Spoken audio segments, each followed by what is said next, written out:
કળિયુગની વાસ્તવિકતા કે લાગણીની કિંમત ઘટી અને મતલબની સંખ્યા વધી. માણસની કદર ઘટી અને પૈસાની કિંમત વધી. સંયુક્ત કુટુંબ ઘટ્યા અને એકલા રહેવાનું વધ્યું. સંબંધોમાં સમજણ ઘટી અને સ્વાર્થની જગ્યા વધી. માન, મર્યાદા અને સભ્યતા ઘટ્યા. તોછડાઈ, ગેરવર્તણૂક અને ગેરસમજ વધી. રિયાલિટી ઘટી અને દેખાડો વધ્યો. માણસ સંસ્કાર અને શરમને ભૂલ્યો. પોતાના જ નુકસાન અને દુઃખો વધ્યા. પ્રેમ છે પણ વિશ્વાસ નથી. દેખાડો છે પણ અમલમાં નથી. ભક્તિ છે પણ ભાવના નથી. ભગવાન છે પણ ભરોસો નથી. માતા પિતા છે પણ ગમતા નથી. સંબંધો છે પણ સંપ નથી.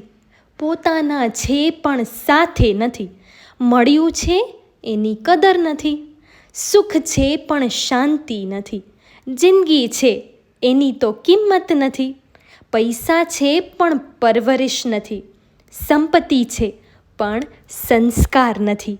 અને જીવન છે પણ સાર નથી. જીવવું તો છે પણ સમજણ નથી.